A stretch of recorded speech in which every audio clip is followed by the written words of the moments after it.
साइडबाट अन गर्यो ठिक छ। त्यसपछि के हुन्छ भने च्यानल र ग्रुप हुन्छ। च्यानलमा जानको लागि चाहिँ हाम्रो यो बटम हुन्छ, यहाँ सिएच भन्ने लेखा हुन्छ, त्यहाँ हेर्ने है। यो ट्रिगरमा चाहिँ यहाँ हुन्छ होइन। अब अरू ट्रिगर छ भने अरूमा डिफ्रेन्ट हुनसक्छ, त्यसमा चाहिँ हेर्ने। पहिला च्यानलमा जानको लागि सिएच कहाँ लेखाएको छ, सिएच यहाँ लेखाएको छ भने यसलाई चाहिँ थिचिरहने। च्यानलमा ब्लिङ्क हुन्छ, च्यानल घुमायो 32वटा च्यानल हुन्छ, जेमा राख्दा नि हुन्छ है। मैले चाहिँ यसलाई अब 3 मा राखेँ सेट गर्दै हो। त्यसै ग्रुप यो एबिसिडिई भनेको चाहिँ यही नै हो क्या, एबिसिडिई ठिक छ। सेम च्यानल सेम ग्रुप हुनु पऱ्यो, यो आफै सिङ्क हुन्छ क्या ठिक छ। च्यानल 3 राखेँ है मैले।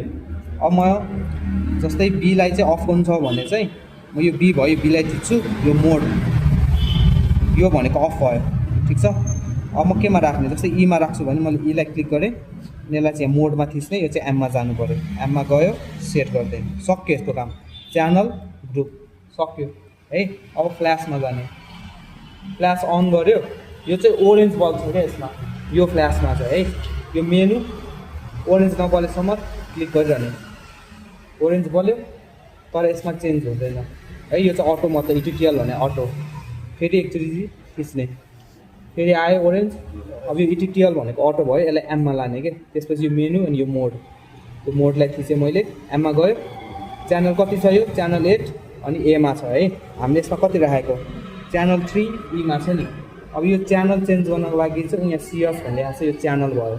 मैले यहाँ थिच्छु, च्यानलमा ब्लिङ्क हुन्छ, यसलाई मैले 3 मा लान्छु, 3 मा गयो है सेट। अनि ग्रुप चाहिँ ईमा, यो जिआर भनेको ग्रुप, यसलाई मैले थिचेर ईमा लान्छु, ईमा गयो। त्यसपछि यो पावर चेक गर्ने, कनेक्ट भयो, कुन क्यामेरामा कनेक्ट भयो, क्याननमा। सो क्यानन बुझ्यो। यसै गरी हामीले है यस्तो गऱ्यो। सेम हो स्टुडियोहरूमा, स्टुडियोमा चाहिँ सजिलो हुन्छ, ठुलो लाइट हुन्छ हामीसँग।